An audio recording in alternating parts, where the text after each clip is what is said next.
9시, 10시 5분이 돼가지고 조금 덜 오셨는데 시작하려고 하고요. 오늘 발달장애 연구원 손잡다에 이제 원장님, 송명재 원장님 오셨어요. 그래서 문제행동에 관련해서 강의해 주실 거고, 한 11시 20분 정도까지 강의하시고 40분 정도는 질의응답 받겠다고 하셨거든요. 네, 그래서 시작하도록 하겠습니다. 안녕하세요. 네. 다화를 하고 나서 여기 오니까 더 친숙해서 좋은 것 같아요. 그냥 교육만 왔으면 어색했을 텐데, 그래서 저는 아마 주제로 처음에 잡아주시기는 문제행동이라고 얘기를 하셨는데, 도전적 행동이라는 말이 지금 좀 생소하실 수도 있고 들어보신 분들도 있을 텐데요. 이제는 문제행동에 대해서 더 이상 문제시하지 않고 도전적 행동으로 부르게 되는데, 그것과 관련된 내용과 더불어서 그분들을 어떻게 지원하는 것들이 훨씬 더 좋은지에 대한 얘기를 이제 뭐 어마무시한 건 아니고 그냥 저희가 작년에 그 거주시설이나 장애인복지관에서 이제 거부하거나 퇴소를 권했던 발달장애 분들이 굉장히 많아요. 그래서 그분들에게 실은 그렇게 거부하거나 퇴소를 권유할 게 아니라 어떤 방식의 지원책을 우리가 다시 고민해야 되는지에 대한 내용을 이제 해보고자 보건복지부에서 돈을 받아서 장애인 권익문제연구소에서 이동석 선생님이라는 분하고 같이 이것들을 이제 연구물로 만들어냈는데 그 연구 결과물을 조금 더 정리한 내용이 이 내용이고요. 그래서 저는 오늘 도전적 행동이 그러면 문제 행동과 어떻게 다른 것인지 그거에 대한 개념, 그리고 도전적 행동을 우리가 지금 어떻게 인식하고 있는지, 그리고 그거에 대한 지원 방법, 지원 절차 이런 거에 대해서 간단히 얘기를 드릴 텐데요. 양이 좀 많아요. 그래서 제가 자료를 드릴 때는 양을 그냥 드릴 수 있는 걸 다 드려요. 그리고 오늘 아마 나누고자 하는 것들은 좀 더 많이 다루고, 왜냐하면 저도 이제 교육을 받으러 다니기도 하거든요. 근데 교육 받으러 다니면 약간 그 2주의 약발이라고 2주 동안 효과가 있다가 그러고 있다가 또 어느 순간에 생각이 날 때가 있어요. 그런데 자료가 조금 더 잘 구성되어 있으면 다음번에 찾아보기가 좀 더 쉽더라고요. 그래서 자료는 많이, 내용은 쉽게 얘기해 보도록 하겠습니다. 오늘 이제 이것들에 대한 고민을 하는 이유 중에 하나는, 그러니까 우리나라에 지금 발달장애인 분들이 한 20만 정도 되시는 중에서 한 3만 명 정도가 거주시설 입소에 계세요. 근데 이게 거주시설 입소인 70% 이상이 발달장애인이라고 했는데, 실은 이게 중복장애까지 합치면 90% 이상이라고 해도 될 것 같아요. 그래서 이제 거주시설에 더 이상 신체장애인들은 좀 남아있지 않고 중복장애나 발달장애분들만 남아있게 되는데, 그래도 거주인과 이용자, 서비스 제공 인력들이 예전에는 어때요? 의사소통이 되고 자신이 불편한 것들을 잘 호소하면 그것들을 받아들이는 문화가 있었는데, 발달장애인은 끊임없이 통제하는 구조에 계속 놓여져 있는 것 같아요. 그래서 초기에는 뭔가 훈련이라고 접근을 했다가 그게 학대로 넘어갔는데, 첫 번째 학대는 자기도 뭔가 불안하고 의식이 되지만 그 학대가 일상의 반복이 되면 더 이상 서비스 제공 인력이 내가 학대를 하고 있는지 지각하기조차 못하는 환경들이 굉장히 많아요. 그래서 저는 이 얘기를 드리는, 제가 이거에 대한 고민이 들었던 건 뭐냐면, 도가니 사건 이후에 우리나라에서는 모든 거주시설에 1년에 2번 내지 1번은 전수 조사를 하기 시작을 했어요. 발달장애인 같은 경우 의사소통이 어렵기 때문에 그 곳에 가서, 현장에 가서 그분들이 어떻게 직접 어떤 환경 속에서 어떤 하루를 보내는지 조사할 필요가 있어서 했는데, 저는 그냥 그게 되게 궁금했어요. 그래서 이렇게 한 거주시설 전수조사도 한 2년 정도 다녀보고, 근데 조사를 가면 조사 전날 우리가 조사 나갈 겁니다 다 알려주거든요. 막 대청소 해놓고 이제 이용자와 종사자가 되게 많은 대화를 나눈 후에 가니까 되게 가식적인 모습들을 많이 보게 되더라고요. 그래서 다른 방법으로, 저는 꼭 고발을 하고자 하는 건 아니거든요. 그냥 그들의 삶이 좀 궁금했어요. 그래서 방법을 달리 찾아서 거주시설에, 제가 원래 인권을 했었거든요. 그래서 거주시설의 종사자분들 인권교육, 당사자분들 인권교육을 갔어요. 교육을 가면 사전에 준비를 안 하잖아요. 그들의 일상적인 삶, 종사자분들이 그리고 가지고 있는 어려움, 아니면 자신들이 가지고 있는 고민들을 좀 편안하게 얘기할 수도 있고, 그래서 봤는데 참 답이 없는 상황인 것 같아요. 왜냐하면 거주시설이나 장애인복지관들 종사자 대 이용자 비율이 4.5대1, 4.7대1 정도로 되어 있는데, 실질적으로 그 4.5의 인원에는 종사자의 제공 인력에는 여기 복지관을 치면 원장님, 국장님, 뭐 팀장님 해서 직접 서비스를 제공하지 않는 인력들도 다 포함이 돼요. 그러니까 거주시설에도 원장님, 국장님, 뭐 조리사 아니면 운전기사 이런 분들이 다 포함되니까 실질적으로 한 명의 종사자가 서비스를 제공해야 되는 발달장애인의 대상자는 숫자는 짧게는 작게는 7명에서 많게는 10명까지 되더라고요. 근데 제가 생각해보면 나는 우리 아들 하나도 키우기 이렇게 힘들어하는데 하루 종일 같이 있는 거의 2교대 아니면 3교대니까 8시간 내지 12시간을 근무하면서 그 사람이 8명 정도, 7, 8명 정도의 발달장애인에게 서비스를 제공해야 되는데 그 중에서도 거주시설은 조금 더 중증이 많으세요. 그러니까 신변 자립이 어려운 분들이 되게 많으세요. 그러면 그 종사자가 예를 들어서 목욕 같은 경우도 여름에 매일매일 안 시킨대요.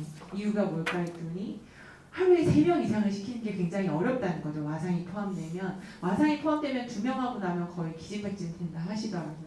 그러니까 이게 결국에는 종사자가 학대를 하고 싶어서 하는 것들도 아닌 것 같고 저는 제도의 문제라는 생각이 들거든요.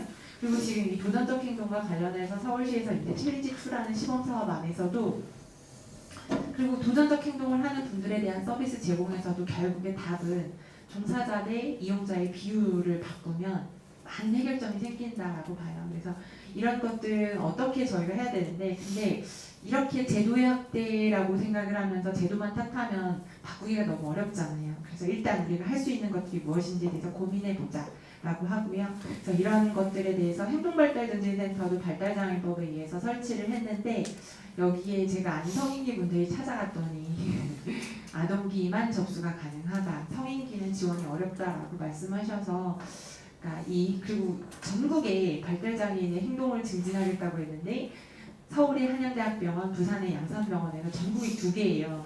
근데 그러면 실효성 있는 센터는 아닌 것 같아요. 그래서 오히려 장애인복지관이 전국에 한 160개 정도 되거든요. 그런 곳에서 성인기 분들을 위한 지원 체계로서 이런 행동발달 증진과 관련된 내용들을 좀 그런 센터는 아니더라도 뭔가 한 팀이라도 만들어서 해주시면 그게 공공전달 체계로서 가지는 의미가 아닐까라는 생각이 들고요. 여기 이제 장애복지관 종사자분들도 계시긴 한데 여기 계신 종사자분들의 급여는 서울시로부터 나오거든요. 그러면 얘가 말만 이제 법인을 위탁한 것이지 실은 공공 전달 체계 중에 하나인 거예요. 그렇기 때문에 저는 충분히 그것이 가능할 수 있다는 생각이 들고요. 그리고 이제 도전적 행동으로 바꾸게 된 개념들에 대해서 이제 얘기를 했는데요. 예전에 이제 문제 행동 내지는 이상 행동, 일탈 행동 이렇게 불렀던 때가 있었어요. 지금도 그렇게 부르기도 하기는 하는데, 그러니까 이렇게 말씀드리면 될 것 같아요. 그러니까 60년대 우리나라에서 발달장애인들을 정신박약아라고 부르고 그리고 2007년까지만 하도 정신지체라고 부르다가 지적장애로 부르게 되는 것들이 별다른 거 아닌 것 같아도 많은 의미를 부여하거든요. 의지가 나약해서 아무것도 할 수 없는 정신박약인이 아니라 박약아라고 하죠. 성인에게도 아동도 아닌데. 그리고 아니면 지적 기능이 비장애인에 비해서 뒤처져 있어서 뭔가 아래에 있다라는 정신지체인이라고 부르는 게 아니라 지적 기능이 우리와 다른 특성을 보이는 사람들이라는 지적장애인을 부르는 것 자체가 저희가 느낌이 굉장히 달라지잖아요. 그래서 용어가 별것 아닌 것 같은데 그 사람에 대한 전반적인 태도를 바꿔나갈 수 있는 가치이기 때문에 도전적 행동으로 부르면 좋은데요. 이 도전적 행동에 대한 번역 과정에서 되게 많은 논지가 있기는 했었어요. 왜냐하면 챌린징 비헤이비어라고 얘기를 하는데 챌린징 비헤이비어는 굉장히 많은 뜻을 가지고 있는데 그걸 한국말로 하니까 도전적이라고 하면서 뭔가 불편한 어감들이 조금 있긴 했어요. 그래서 도전 행동, 도전적 행동 뭐 이렇게 아니면 저는 개인적으로 그냥 저희가 외래어 많이 쓰잖아요. 그래서 그냥 챌린징 비헤이비어라고 아니면 챌린징 행동 이렇게 불렀으면 좋겠다라고 했는데 한국에서 챌린지란 말을 굉장히 많이 또 쓰고 있는 분위기여서 했는데 안 되긴 하더라고요. 그래서 예전에 문제행동으로 보던 데는 어떤 가치였냐면 그 개인에게 기질적인 문제가 있고 이 사람의 개인의 문제인 거예요. 얘가 문제가 있기 때문에 이 사람을 바꾸기 위한 여러 가지 지원 체계를 만들죠. 그런데 도전적 행동은 기존에 되게 불만족스러운 서비스, 부정적인 아니면 이 사람이 만족할 수 없는 주변의 환경적 자극으로 인해서 그 도전적 행동은 조건적으로 형성된 거기 때문에 환경적 개입을 우선시한다라는 개념인 거예요. 그러니까 예를 들어 문제 행동은 그러니까 초창기에 저희가 발달장애인이 가지고 있는 행동을 이제 조금 바꿔나가기 위한 방법으로 뭘 썼냐면 초창기에는 행동수정이라는 것들을 80년대 굉장히 많이 썼었어요. 그러니까 지금 성인기 분들은 그런 학습을 배웠을 텐데 예를 들어서 아이가 돌아다니지 못하고 착석을 못하면 어떻게 하죠? 묶어놓죠.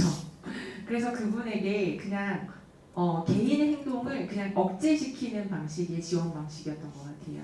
그리고 그거의 2세대로 2000년대 조금 전에 90년대로 넘어오면 ABA라고 응용행동 분석이라는 게 다시 유행을 하기 시작을 해요. 그건 뭐냐면 사전에 조금 더 나아졌어요. 그냥 이 사람의 행동 자체만 바꾸는 게 아니라 사전에 어떤 자극을 통해서 이 사람이 이런 행동을 하게 됐지? 그리고 그 행동을 하기 위한 사전의 자극 아니면 그 후속 자극, 얘가 이 친구가 행동을 하고 난 이후에 어떤 행동으로 인해서 다른 보상을 얻게 되는 후속 자극을 바꿔주는 행동을 바꾸는 게 아니라 사전과 사후를 바꿔주는 개입들을 시작을 해요.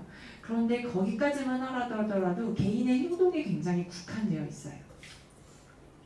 그런데 도전적 행동이라고 하는 행동으로 넘어오면 저희가 이제 지원 방식을 최근에는 긍정적 행동 지원이라는 용어를 많이 쓰는데 이 친구가 가지고 있는 지역사회라던가 제도라던가 정책까지 변화시켜서 그 사람이 살고 있는 것들에 대해서 이 개인의 문제가 아니라 우리의 전체적인 문제로 바라보는 관점의 변화를 가져오기 시작을 했어요.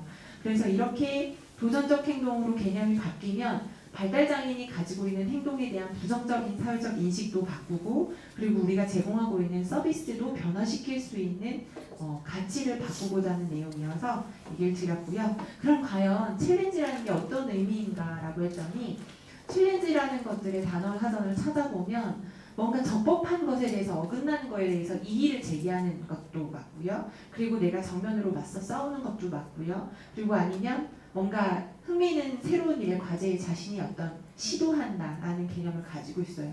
근데 이게 발달장애인에게 다 해당이 돼요. 내가 지금까지 받아왔던 서비스가 만족스럽지 못해서 이의를 제기하는 방식으로 나는 자의를 할 수도 있고요. 그리고 존재론적으로 나는 어딜 가나 계속 나는 위치성을 가져요. 그래서 비장애인에 대해서 내가 위치성을 회복하기 위해서 물건도 부실 수 있고요.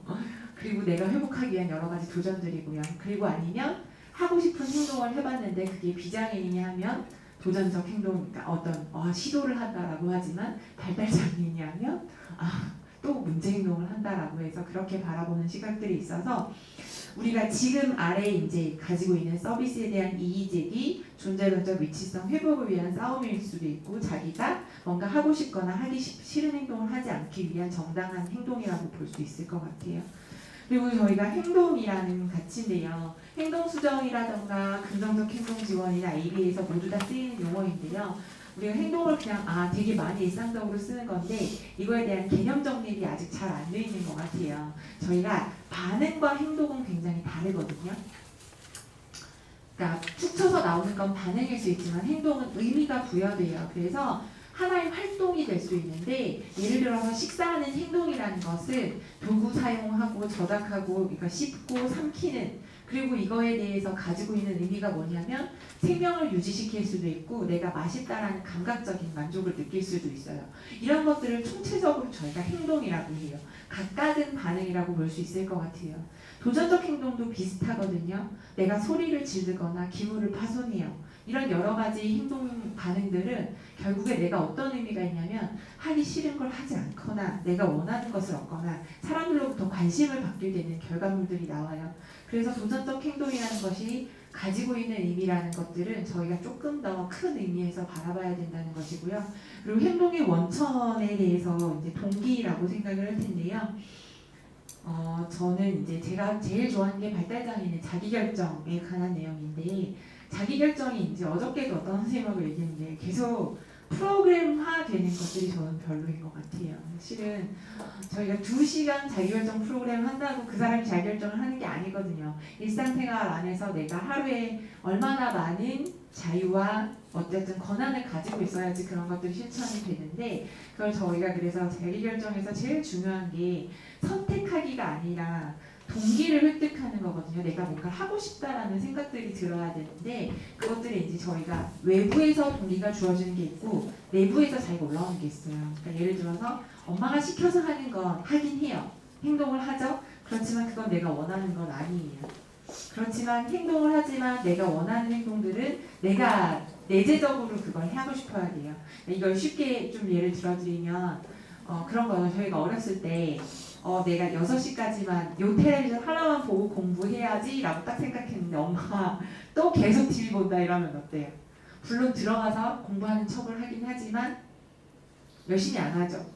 그런데 엄마가 끝까지 말을 안 해서 6시까지 끝나고 내가 너무 TV 많이 봤어. 우리 엄마가 나한테 잔소리를 안 하네. 하고 내가 들어가서 책을 보기 시작하면 몰입도가 훨씬 더 높아요. 그걸 저희가 이제 내재적 동기라고 하는데 이게 발달장애인한테도 있다라는 거예요. 그런데 사람들은 지금까지 발달장애인의 24시간을 외재적 동기를 자극을 줬어요. 그래놓고 이 사람들한테 내재적 동기가 없대요. 예를 들어 그런 거죠. 저희는 발달장애는 잠을 자는 순간에도 가끔은 가서 쳐다봐요. 타인의 시선으로부터 벗어날 수 있는 시간이 별로 없어요. 자유로운 시간, 자기가 고민하거나 생각할 수 있는 시간들이 굉장히 부족하기 때문에 그분들이 내재적 동기 자체를 형성할 수 있는 기회 자체가 굉장히 많지 않아요. 그리고 이거는 적극적 위험 감수라고 하는데 뭘 해봐야 되죠. 그런데 항상 발달장애인에겐 보호와 안전에 대한 것들이 겹쳐지면서 이분들에게 굉장히 못하게 하는 것들이 많아지면서 그 사람들이 하고 싶은 동기도 굉장히 같이 많이 줄어드는 것 같아요. 그러면 지금까지 얘기했던 도전이라던가 행동이라던가 이런 개념을 보면 실은 발달장애인의 도전적 행동도 우리가 만들어냈다라고 생각을 할 수 있고요. 그래서 이 도전적 행동에 대한 개념에 대해서 이제 그 에머슨이라는 아저씨가 처음으로 그 용어를 많이 쓰기 시작을 했어요. 1988년부터 쓰기 시작을 했는데 그래서 영국 국민보건서비스 뭐 이런 기타 학자들이 한국에서도 마찬가지고 되게 많은 도전적 행동에 대한 개념들을 정의했는데 그분들이 내린 도전적 행동의 정의 이런 개념들을 저희가 한국에 그대로 받아들이기는 좀 어려운 것 같아요. 저는 사회복지나 특수교육이나 우리나라에 없던 학문들이기 때문에 당연히 외국의 학문을 가져올 때 제일 좋기는 한데 그거를 조금 한국화하는 과정들이 필요한 것 같아요. 근데 저희가 그 나라의 문화가 다르고 그 나라에서 발달장애인을 대하는 애티튜드가 다른데 그냥 가져오게 되면 예를 들어서 발달장애인에 대해서 위치성을 그렇게 낮게 평가하지 않고 있는 문화 안에서는 적용되는 개념이에요. 그런데 우리나라에서는 그렇게 경영하면 빠져나가는 부분이 있는 거예요. 그래서 예를 들어서 DSM이라는 발달장애인을 진단 내리는 도구 책이 교과서 같은 책이 있어요. 근데 그 책에서 뭐 다축체계 같은 것들 해가지고 환경이나 이 사람의 되게 많은 히스토리를 보게 되는 것들이 있는데 그런 것들을 당연히 봐야 되는 문화들은 당연히 봐야 될 거예요. 그런데 우리나라에서 그걸 보고 있지 않다고 해서 그걸 빼버리면 어떤 나라에서는 그냥 그걸 사정 안 하는 문화가 생길 수도 있잖아요. 그래서 다행히 이동석이라는 대장님이 저한테 우리나라의 이런 교수님들의 눈치를 보지 말고 발달장애인이 가지고 있는 도전적 행동의 개념에 대해서 깃발을 꽂을 수 있으니 마음대로 써봐라 라는 권한을 주셨어요. 그래서 욕을 먹어도 자기가 먹을 거 방아를 쳐줄 테니 네 맘대로 쓰거라 해서 제가 썼던 내용 중에 하나가 장애 특성으로 인해서 개념적, 사회적, 실행적인 측면이에요. 이게 DSM 정의거든요.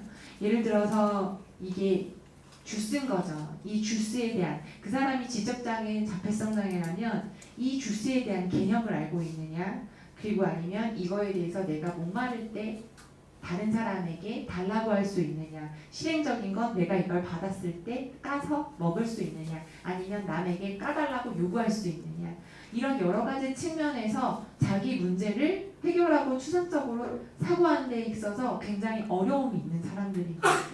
근데 그 어려움이 어떻게 나타나냐면 자신의 이익에 분명히 반해요. 자해 같은 경우는 자신에게 되게 불편하죠. 그리고 타인에게도 위험을 가할 수 있어요.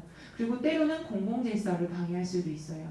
이게 빈도나 강도나 지속적 측면에서 일상적인 삶을 영위하기에 되게 어려워요. 그런데 모든 도전적 행동이 다 어렵다라고 끝나거든요. 그렇기 때문에 이런 행동들로 인해서 굉장히 개별화된 지원이 필요한 행동이라고 개념을 정리하고 싶어요. 이렇게 해서 얘네는 위험을 제기할 수 있는 행동 끝나면 어때요? 이런 위험을 제기할 수 있는 행동 때문에 그 나라에서는 이와 관련된 서비스를 막 만들어요. 그러면 그 나라에서는 지원이 필요한 행동이라는 단서를 붙일 필요가 없는데 한국에서는 이런 단서를 붙이지 않으면 지원을 하지 않아요. 법률에서도 마찬가지고 모든 용어가 그런 것 같아요. 지원이 필요하다라는 용어가 들어가야지만 지원 체계를 만드는 국가에서는 지원이 필요한 행동인데 그게 단순하게 지원이 필요한 게 아니라 다학제적으로 개별화된 지원인 거예요. 예를 들어서 도전적 행동을 하는 사람에게는요, 특수교사, 사회복지사, 부모, 가족, 뭐 아니면 여러 가지 그 친구를 둘러싼 사람들의 전반적인 지원 체계가 필요하기 때문에 다학제적인 거고요. 단순히 뭐 특수교육 현장에서 고친다고 뭐 행동 수정을 한다고 될 수 있는 것들이 아니고, 그리고 정말 개별적으로 자기가 그 도전적 행동을 하게 되는 데는 이유가 정말 많아요.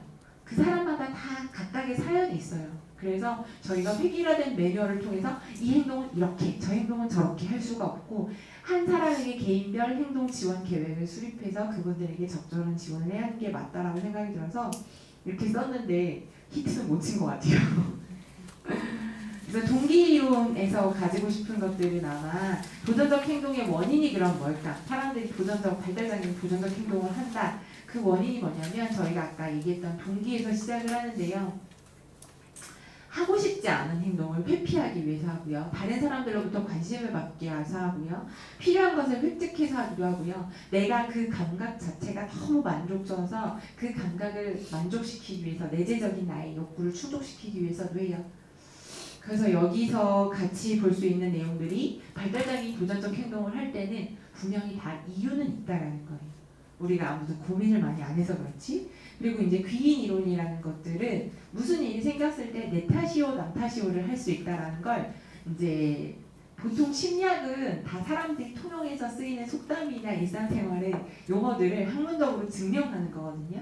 그래서 내 탓이오 남 탓이오를 하는 것들에 대한 이론이 귀인 이론이라고 하는데요. 내적 귀인은 자기에게 귀인한 거예요. 내 탓이오 하는 사람이고, 외적 귀인은 남 탓이오라고 하는 건데, 제가 이 얘기를 왜 해드리냐면 저희가 일상생활에서 이런 것들을 할 때 오류를 범할 수 있어요.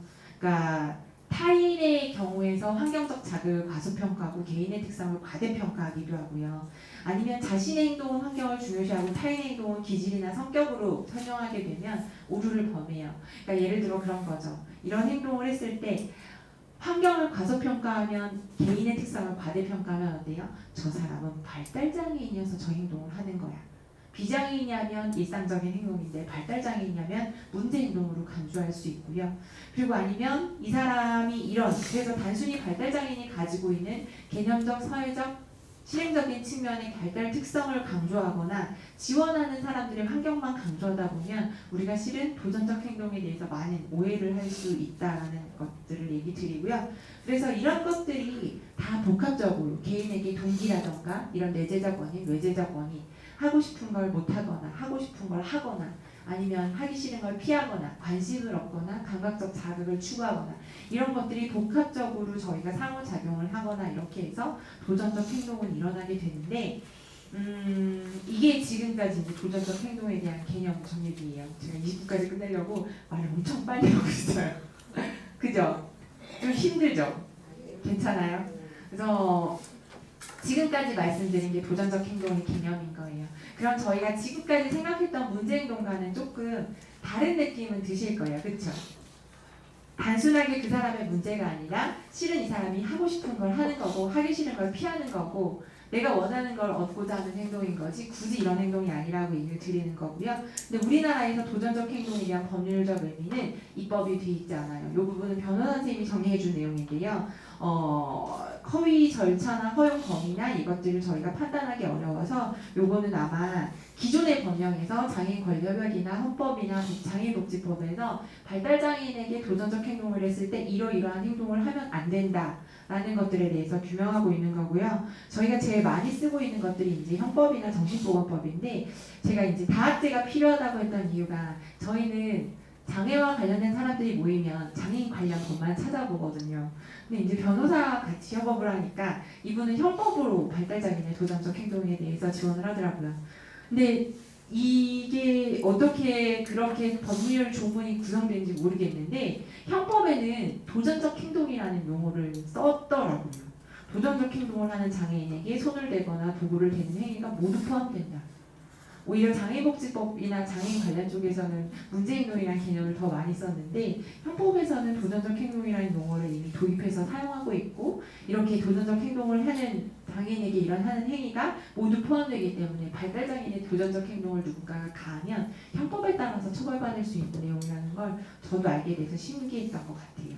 그리고 격리나 강박 같은 경우 저도 지금 지난주에 이제 어떤 중증 장애인 거주시설에 갔었는데 그 거주시설에서는 일단은 대부분이 와상 중복 장애인들이 모여 있는 곳이에요. 그러다 보니까 선생님이 종사자가 한 명이 그 와상 장애인을 한 6명 정도를 케어를 해야 되는 상황에서 일일이 손이 가기가 너무 어려운 거예요. 그런데 자해가 너무 심할 경우에 그래서 선생님이 의도는 나쁘지 않아요. 그래서 이제 손 안에다가 바닥에는 면포를 대고 위에는 여름이라 망사를 대서 손싸개, 아이들이 하는 손싸개 같은 것들을 해서 이제 해놨는데 이 손싸개를 하더라도 그게 이제 벗겨지기도 하고 이러다 보니 제가 손싸개까지 좋아하는데 그 손싸개한 손을 이제 그분 뭐 이런 병상이라던가 아니면 이제 누워있는 곳이라던가 의자에 이렇게 끈과 끈을 연결해서 그 손을 좀 묶어 놓으셨더라고요. 이게 격리나 강박을 뜻하는 건데 국내에서 거주시설이나 발달장애인을 위한 격리 강박에 대한 지침은 없어요. 그래서 제가 그 선생님께도 요 내용을 드리긴 했거든요. 정신장애인 보건시설에서 격리나 강박을 할 경우에는 이 기준을 반드시 지켜야 해요. 적용 기준이 첫 번째는 그거예요. 자해나 타해, 위험이 있는 환자를 보호할 목적인 거예요. 종사자가 그 사람을 덜 돌봐도 되는 돌봄 부담에서 벗어나긴 게 아니라 그 사람을 보호할 목적으로 반드시 해야 한다는 거고요. 이런 환경을 굉장히 심각하게 뭐 훼손하거나 근데 이제 제일 중요한 것들의 가장 큰 건 뭐냐면 적용시 원칙이요. 주치의나 당직의 지시에 따라 시행하고 해체해야 되는 거예요. 의사가 반드시 어쨌든 뭔가 처방이 있어야지 격리나 강박이 가능하다는 것이고요. 그래서 제가 얘기를 드렸어요. 격리나 강박을 하실 경우에 축탁이나 지원 인근의 의사들과 함께해서 정말 이게 필요하다라고 생각이 되는 경우에만 묶었으면 좋겠다라고 말씀을 드리고 그리고 이 격리나 강박 시행 전과 후에 당사자와 가족에게 반드시 알려야 한다는 것들 이런 격리 강박 지침이 이게 정신병동에서 실은 시행되고 있어요. 그래서 근데 이게 저는 거주시설에서도 필요하다면 중증장애인 요양시설 같은 경우에는 좀 적용해야 하지 않을까라는 생각이 들고요. 요런 디테일하게 정말 이게 그러니까 이 상태, 방식 이런 것들이 구체적으로 명시되어 있기 때문에 만약에 이제 필요한 지원이 있거나 누군가가 정보를 요청하면 요 정도는 알려주되고 이게 제가 그냥 쓴 내용이 아니고요.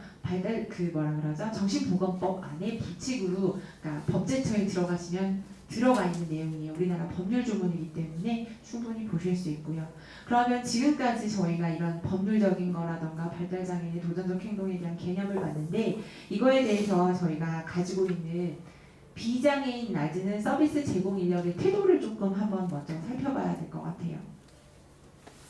실은 이 사람이 사회화된 행동을 경험하지 못했어요. 그래서 그 사회화된 행동을 경험하지 못해서 가해자가 되거나 피해자가 되는 경우도 있고요. 도전적 행동에 의해서 왜냐하면 도전적 행동이 강도, 빈도, 지속성이 높아지면 어느 정도가 되냐면 분명히 이제 학대라던가 범죄와 연결이 돼요. 그러다 보니까 이런 일들이 생기고 일반 행동에 의해서 실은 비장애인 하면 그냥 행동인데 발달장애인 하면 도전적 행동으로 간주해서 저희가 생각되는 건데 이거에 대한 예를 좀 살펴보면요. 주간보호센터를 이용하고 있는 지적장애인인데 엘리베이터 안에서 유치원 아동을 끌어안았어요. 진행 결과 어떻게 하죠? 요새 CCTV가 무서워요. 발달장애인 유치원 아동을 끌어안았어요. 감호소에서 정신감정 진단을 받고 이제 이렇게 어려운 상황에 놓였는데 이 맥락적 상황에서 우리가 가져야 될 질문이 뭐냐면 발달장애인이 의도적으로 유치원생 아이를 성추행하고자 하는 의도가 있었는가? 두 번째, 성폭력 예방 교육이나 이성 교제에 대해서 사전 경험에게 이 발달장애인의 그런 경험들이 제공되었는가? 그리고 이 발달장애인에게 특성을 고려한 교육 방법과 자료 제공이 치료감호소에서 제공되었는가? 질문에 답하면 아무것도 없어요. 아무것도 하지 않아놓고 이 사람이 사회화된 행동을 엘리베이터에서 유치원생을 끌어안으면 왜 안 되는지에 대해서 한 번도 이 사람이 어떤 사전적인 지원이나 교육을 받은 경험이 없는데 그분이 그런 행동을 했다고 해서 그런 행동을 하게 되면 저희는 부적절하다라고 말하기 전에 그분에게 유치원생을 끌어안으면 유아동을 약간 성인기 발달장애인이 유아를 예뻐할 때 어떤 방식으로 예뻐야 되는지에 대해서 교육을 하지 않았기 때문에 그런 행동이라고 볼 수 있고요. 두 번째는 주간보호센터 이용하고도 발달장애인인데요. 대부분 장애가 지적장애로 성인되어 있으세요. 이유가 뭐냐면 2007년에 자폐성 장애 등록을 시작을 했는데 장애 등급 심사를 새로 받지 않으면 그 이전에는 정신지체로 다 일괄적으로 등록했거든요. 그래서 거주시설에 가시면 50대 자폐성 장애인들 이런 분들 다 지적장애인으로 그냥 등록되어 있으세요. 그래서 이제 지적장애인이라는 용어는 많이 쓰이는데요. 실은 그냥 발달장애인이라고 해서 봐주시면 좋을 것 같고요. 이분은 여러 개의 핸드폰을 개통하고 대출을 받아서 유흥비로 사용했어요. 좀 고기능 발달장애인데 핸드폰 비용이 대략 한 700만 원 정도 청구됐어요. 그쵸? 이런 경우는 저희 주변에도 종종 많아요. 저희 자전거 회원분 중에서도 핸드폰 요금이 최고 120, 150까지 나왔던 분도 있어요. 왜냐면 이게 막 제한을 걸잖아요. 그런데 요즘 최근에 당사자주의잖아요. 본인이 전화 걸어서 114에 걸어가고 풀면 풀려요. 왜냐하면 제가 그래서 반성했던 게 뭐였냐면 그분에게 예를 들어서 음악을 다운로드해서 그분이 돈이 많이 나온 이유 이분도 뭐냐면 금전관리 교육을 제대로 받은 적이 없어요. 제가 발달장애인 저희 모임에 계신 분한테도 왜 반성을 했냐면 음악을 다운받는 방법은 제가 알려드렸어요. 근데 다운받아서 저장하는 걸 안 알려드렸어요. 그래서 이분은 음악을 듣고 싶을 때마다 다운받은 거예요. 그래서 500원, 1000원, 2000원이 모여갖고 120이 된 거예요. 실은 저장하는 방법만 알려드렸으면 그런 일이 없었을 텐데 그리고 적어도 내가 벌고 있는 소득에 대비해서 핸드폰의 사용요금이 어느 정도가 적절하다는 것들을 한 번이라도 얘기 나눈 적이 없었거든요. 그래서 이게 실은 우리가 그분들에게 비장애인들이 어떤 편의 제공을 하지 않아서 그분들이 도전적 행동을 하게 된 거기 때문에 얘는 실은 도전적 행동으로 저희가 볼 수는 없다라고 생각을 하는데 사람들은 얘를 또 문제 행동이라고 부르고 도전적 행동이라고 부른다는 거죠. 진짜 도전적 행동을 저희가 그럼 좀 살펴볼게요. 입주인이 거주시설에서 종사자의 얼굴을 때리고 상의를 잡아 찍고 침을 뱉어요. 이런 일들이 별로 없을 것 같죠? 되게 다반사로 많아요. 그리고 지금 장애인복지관에서 한 20년 차, 10년 차 이상씩 되는 종사자분들 보면 어딘가 한 번씩은 다 물리거나 뜯기거나 하는 경험들이 다 있으실 거예요. 이때 어떤 식으로 제안을 했냐면 종사자가 거주인을 복부 위에 무릎을 꿇은 상태로 쪼그려 앉아서 일단 제압을 했어요. 신체적 개입이라는 걸 시작한 거예요. 근데 이 상황에서는 어때요? 어느 경우에도 이 사전 사고를 따지기 전에 굉장히 자신에게 위험하거나 타인에게 위한 행동을 했죠. 이런 경우 저희가 도전적 행동이고 이에 대해서 적절한 지원 개입이 필요한데 실은 맥락적 상황에서 이분이 그런 행동을 하게 된 이유를 살펴봤더니 식당에서 다른 거주인에게 피해를 줄 것 같아서 종사자가 신체적 개입을 했다라고 얘기를 하셨어요. 근데 맥락적 상황은 이렇지만 우리가 그 전에 이 사람이 얼굴을 때리거나 그 종사자를 때릴 때 분명히 이유는 좀 있지 않았을까? 그거에 대한 고민이 이제 필요하다는 게 도전적 행동의 지원 방식이고요. 두 번째 표면적 사항을 보면 주간보호센터 이용자가 팔에 상처를 자꾸 내는 거예요. 그러니까 예를 들면 성인기분들 돼서 되게 힘든 상황이 많이 생기면 피부를 뜯는 분들이 굉장히 많으세요. 그래서 손이 막 다 해지거나 막 이런 분들 되게 많거든요. 그럴 때 저희가 고민인 거죠. 팔이 굽혀지지 않아서, 그러니까 그 부목을 낸 거예요. 그러면 더 이상 팔을 못 긁잖아요. 부목을 내면 이렇게 뻣뻣하게 있는 거잖아요. 근데 팔이 굽혀지지 않아서 스스로 하던 일을 다른 사람에게 도움을 받아야 되는 상황이 됐어요. 이용할 수 있는, 그러니까 예를 들어서 주간보호센터 같은 경우 종사자 한 명이 발달장애인 10명에서 15명까지 보거든요. 그럼 어떻게 해요? 한 분이 10명 내지 15을 지원하는 상황에서 그 사람만 없잖아요. 그 사람을 퇴소시키는 게 나을까요? 부목을 대고라도 갇히는 게 나을까요? 그게 딜레마인 거예요. 그래서 이분은 같이 하고자 부목을 댔다라고 얘기는 하시긴 하지만 저희가 다른 여러 가지 고민들이 이제는 필요하다라는 거죠. 그리고 마지막으로 실은 일반적인 행동인데 발달장애인이 하면 그런 거죠. 내가 하면 불륜이고, 내가 하면 로맨스고 다른 사람이 하면 불륜으로 보게 되는 상황이거든요. 동료 거주인들에게 화를 냈어요. 분노 조절로. 지금 발달장애인 도전적 행동을 하잖아요. 성인기 분들이 하면 1차적인 접근이 다 약물 치료예요. 근데 제가 이따가 얘기해 주겠지만 약물 치료가 답이 아니라는 것이죠. 맥락적 상황에서 보면 공동생활을 하는 과정에서 같이 살잖아요. 여기 이제 선생님들 중에서 이제 군대 갔다 온 선생님인데 군대에서 공동생활하다 보면 어때요? 거주시설, 그 다음에 군대, 학교가 공통점이 되게 많거든요. 혼자서 절대 이동하면 안 되고, 그리고 뭔가 누군가의 일을 보고해야 되고, 나의 하루 일과를 어떤 사람들이 반드시 알고 있는 것들, 그리고 정해진 시간에 밥을 먹고 정해진 시간에 잠을 자야 되는 것들, 이런 게 군대, 거주시설, 학교 이런 것들의 공통점이거든요. 근데 그 상황에서 선생님 군대 다시 가시겠어요? 안 가죠. 그쵸? 비슷해요. 그런 거랑 당연히 화를 낼 수 있는 상황이 많아요. 그런데 화를 내면 내가 화내면 화낼 수 있죠. 우리가 살면서 화를 얼마나 많이 내요. 그런데 발달장애인이 화내면 도전적 행동을 보시라는 거예요. 선생님들이 지금 적어주신 질문들이 있었어요. 하고 싶지 않은 일이 있을 때 짜증을 내요. 학교폭력 트라우마로 퇴행이 와요. 이게 도전적 행동일까요? 문제 행동일까요? 하고 싶지 않은 일 시키면 짜증낼 수 있고요. 학교폭력으로 트라우마가 생기면 당연히 퇴행할 수 있어요. 이거는 당연한 행동인 거예요. 도전적 행동이 아닌 거예요.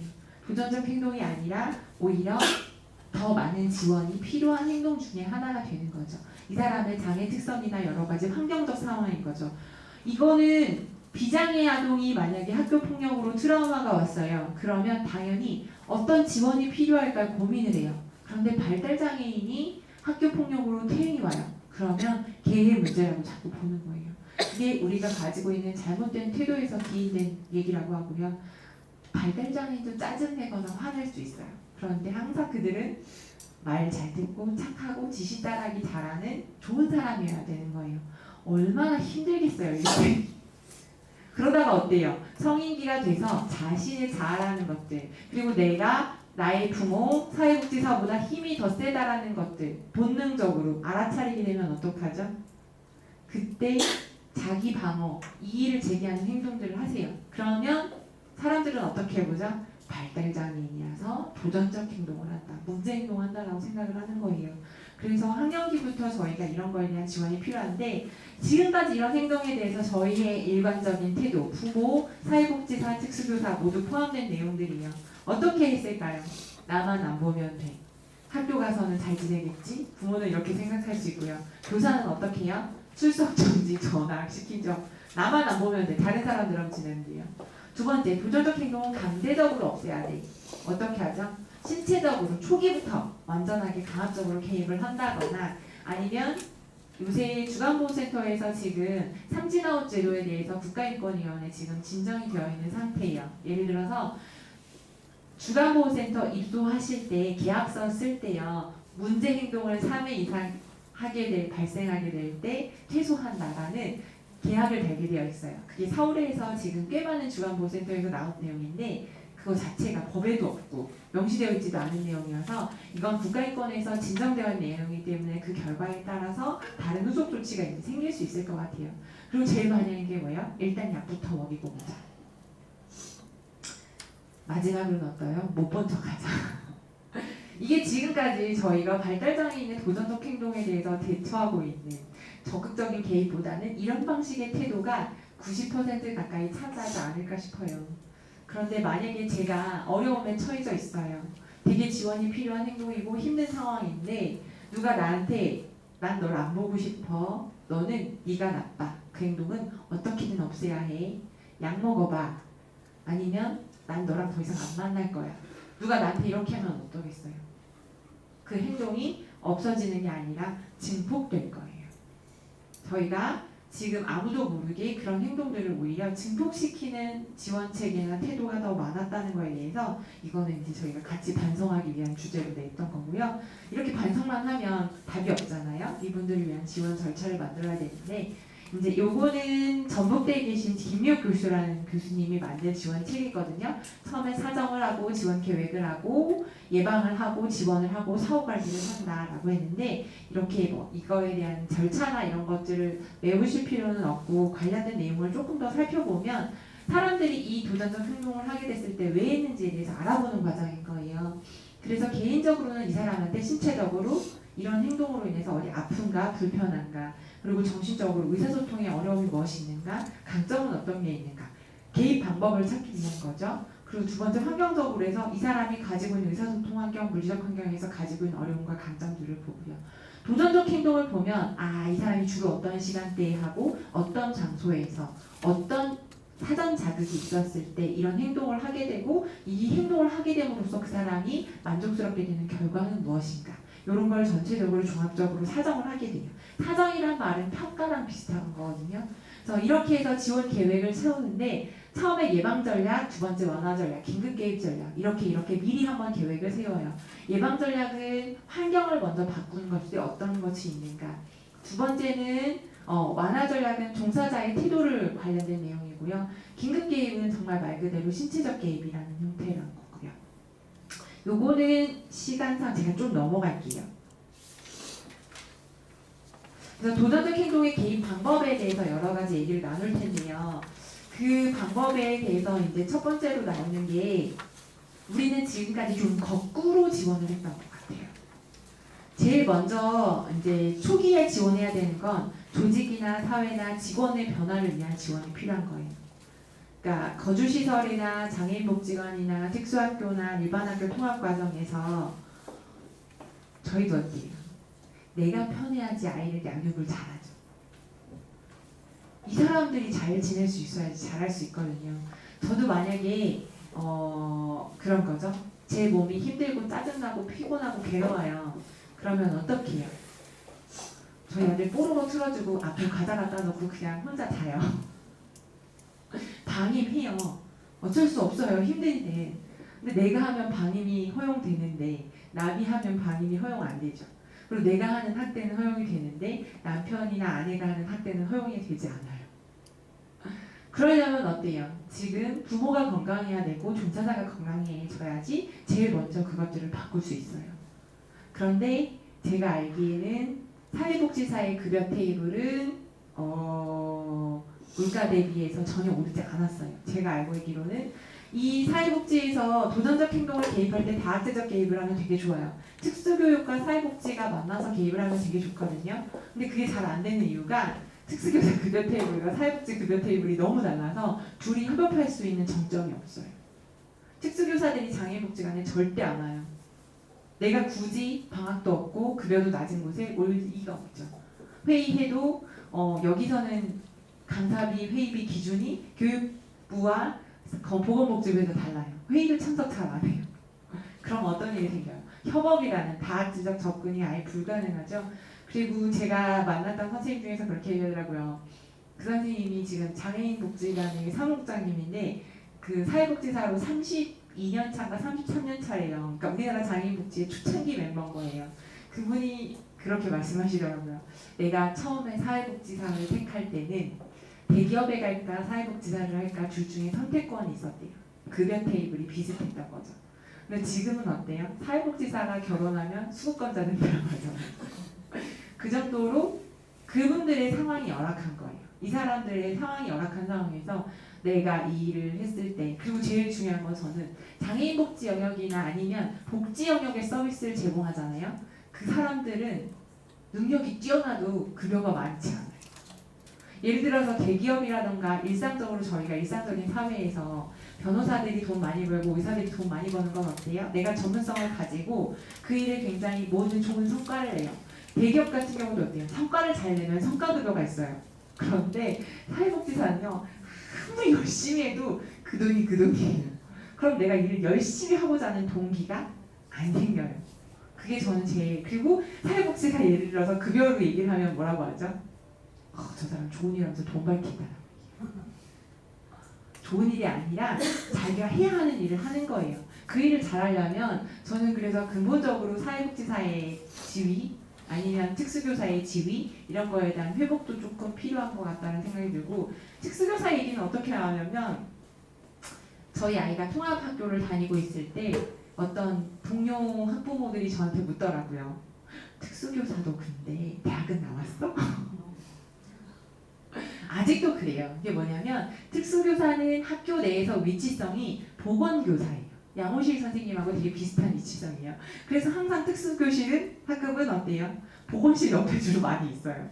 그리고 선생님도 특수교사는 보건교사하고 제일 친해요. 일반 교사들랑 잘 관계 맺기도 잘 못하세요. 근데 제가 알기로는 특수교사들의 학력이 대부분 석사 이상이에요. 굉장히 높고 임용고시 다 통과하신 분들이에요. 그럼에도 불구하고 우리가 가진 태도가 그래서 여기서 먼저 시작을 해야 되는데 이것들에 대해서 저희가 부모가 사회가 함께 시작하지 않으면 위에까지 올라갈 수가 없는 거예요. 그래서 이런 것들에 대한 고민이 같이 시작이 돼야 되고 이거는 빠른 변화는 아니기 때문에 점진적으로 함께 그러니까 예를 들어서 서울시청에서 부모님들이 점검 농성을 할 때 되게 많은 장애인 복지관의 선생님들이 방문을 해주셨어요. 같이 가는 거죠. 장애인 복지의 서비스 질을 높이려면 부모 따로, 뭐 사회복지사 따로, 특수교사 따로 움직이잖아요. 그럼 결국에는 아무도 이득을 못 봐요. 그게 지금의 20년, 30년의 결과물일 수도 있는 것 같아요. 신체장애인과 발달장애인, 정신장애인이 따로 왔잖아요. 우리나라는. 따로 오니까 어때요? 신체장애인은 목소리가 크죠? 그들을 위한 지원책이 되게 많아요. 그런데 정신장애인들은 어때요? 자기가 목소리를 못 내요. 발달장애인 그래도 좀 나아요. 부모라도 대신 싸우잖아요. 순수 정신장애인 분들은요. 진짜 힘들어요.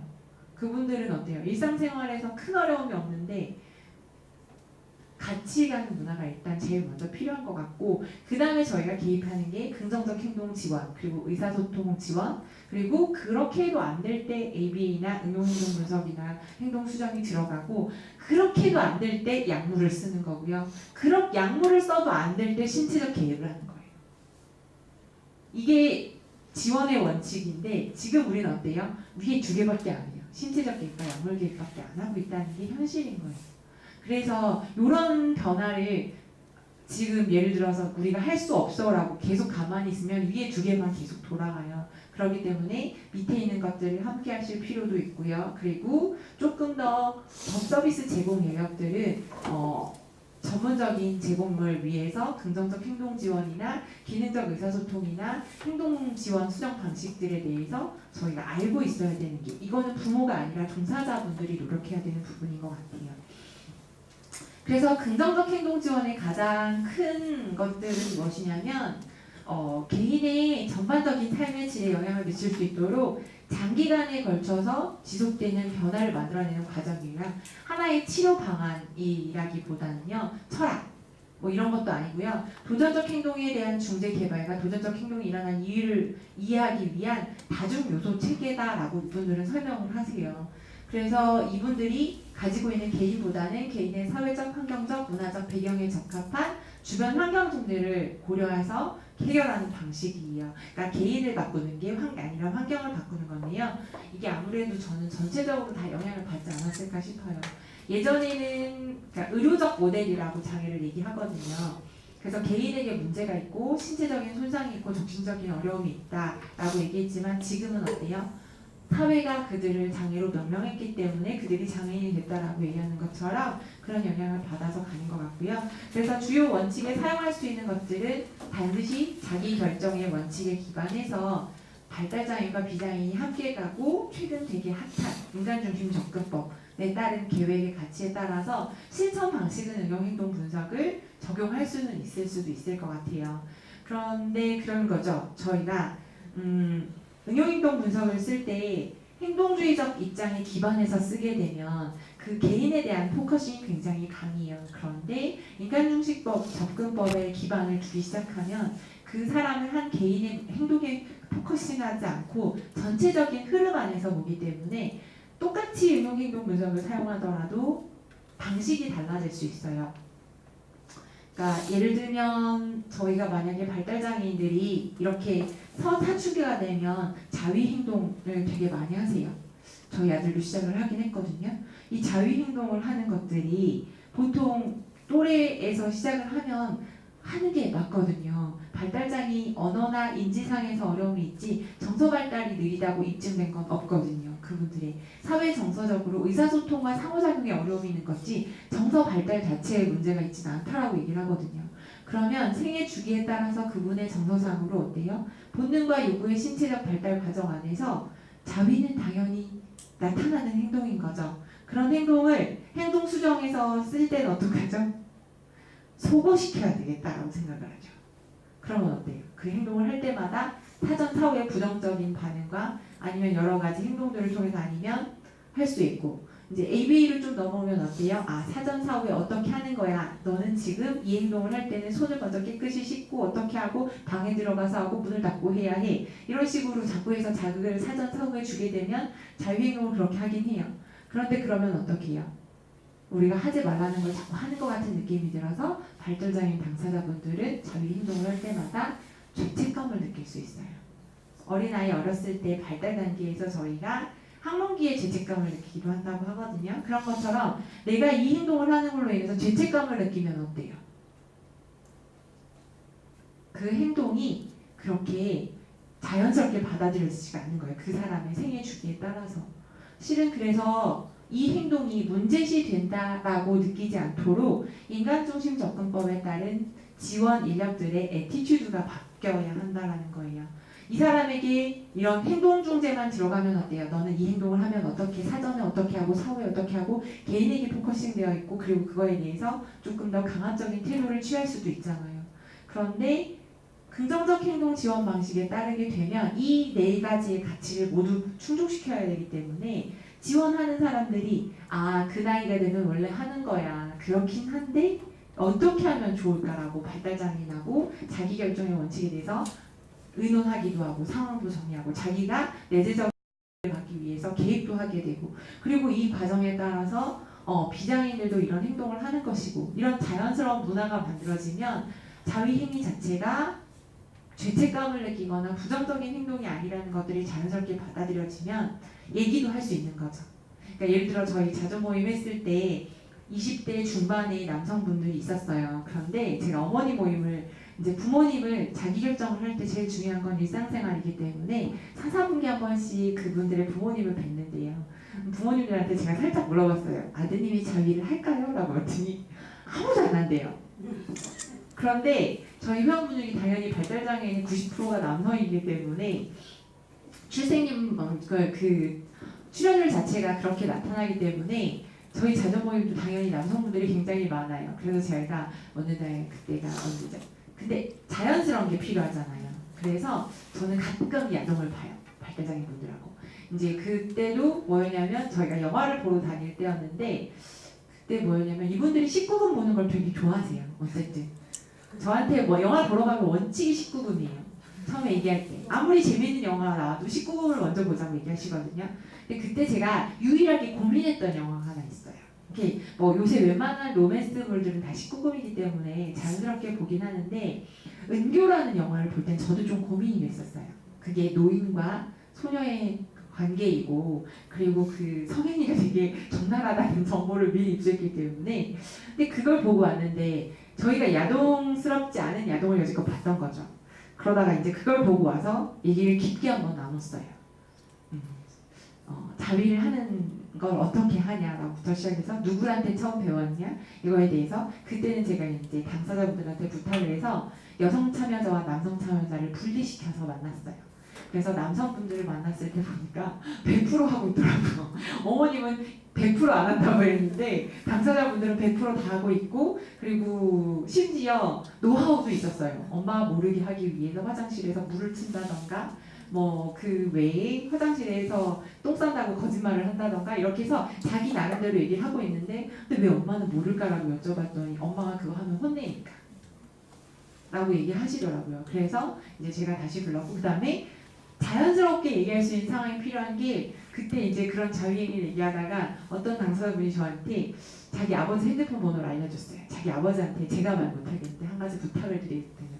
뭔 부탁을 드리고 싶냐고 했더니 그 얘기하시더라고요.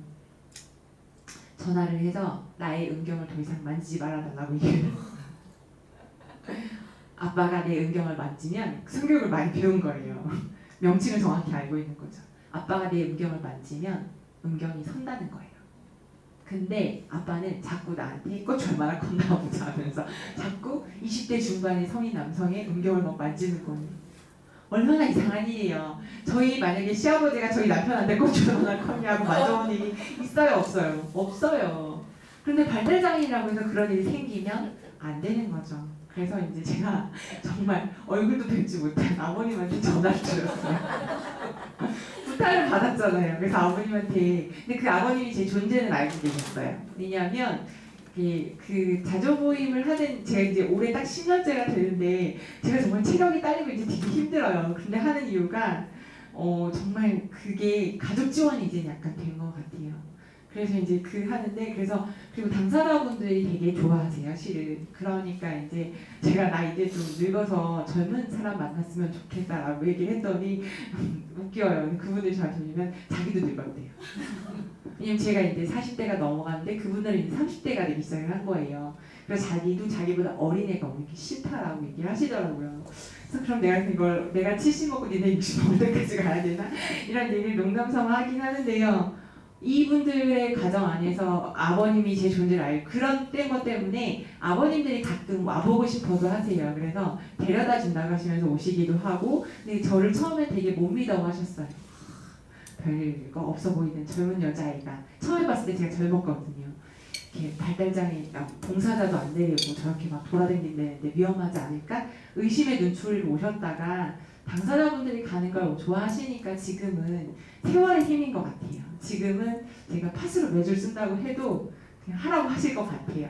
근데 요새 부담이 되는 건 저보고 자꾸 거주시설을 만들라고 얘기해서가지고 그런 게 고민이 되긴 한데 그거 말고 지역사회 안에 고민을 찾는데 그래서 아버님한테 어쨌든 제가 전화를 드렸어요. 그래서 저 누구씨랑 자주 모임하는 송명진이라고 하는데 혹시 통화 가능하시니까 아버님 어때요? 이런 사람한테 전화가 오면 어떤 상황이에요? 보통?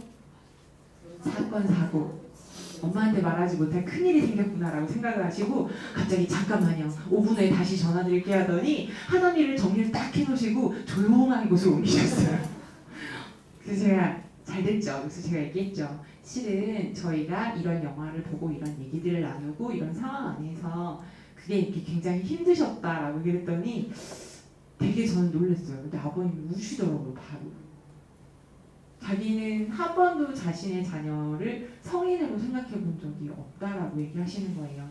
그때가 28세, 27세였는데 30이 다 됐는데 아빠가 보기에는 그러니까 부모님들은 어때요? 이렇게 어머님들은 교육도 받고 뭐도 하고 많이 하시잖아요. 아버님들은 발달장애 특성도 모르고 발달장애가 어떤 건지도 모르고 그냥 얘는 내한테 그냥 영원히 6살, 7살짜리 예쁜 아들인 거예요. 그러니까 그게 본인에게 그런 것들이 그래서 저는 아버지 교육이 참 많이 필요하다는 생각들도 많이 했는데 그러면서 이제 저희가 실은 남들이 봤을 때 문제행동이지만 이것도 풀어나갈 수 있는 행동 중에 하나가 자위행동 중에 하나인 것 같아요. 제가 질문을 받았던 것들을 이렇게 중간에 그냥 섞어서 얘기를 드리는 게 나을 것 같아요.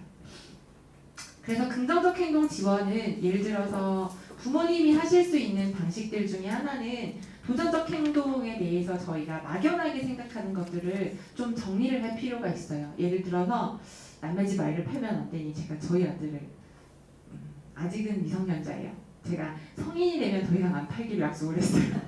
제가 아직까지는 법적 동대리인이거든요. 그래서 엄마가 교육할 때 교육해서 맛있는 거 많이 사주니까 너를 좀 활용하겠다라고 얘기는 해줬어요. 알아들을 수 있는지 없는지 모르겠지만 그래서 제가 도전적 행동의 정의를 저희 아들을 해보면 저희 아들은 턱을 치거나 옆구리를 치는 도전적 행동을 해요. 그러니까 도전적 행동이 예를 들어서 되게 두리뭉실하게 하는 행동이 아니라 구체적으로 명시하는 거죠. 턱을 친다, 옆구리를 때린다 이런 식으로 명확하게 한다는 것이고 그거에 대해서 정보 수집을 하죠. 도전적 행동의 이유와 원인, 환경적 조건을 구별하기 위한 과정이에요. 그러면 이 친구가 언제 턱을 칠까? 언제 옆구리를 때릴까? 라는 것들에 대해서 관찰을 하는 거죠. 열심히 관찰을 해요. 그러고 나서 가설을 만드는 거예요. 얘가 턱을 치고 옆구리를 쳤을 때 이게 얘한테 어떤 이점이 있을까?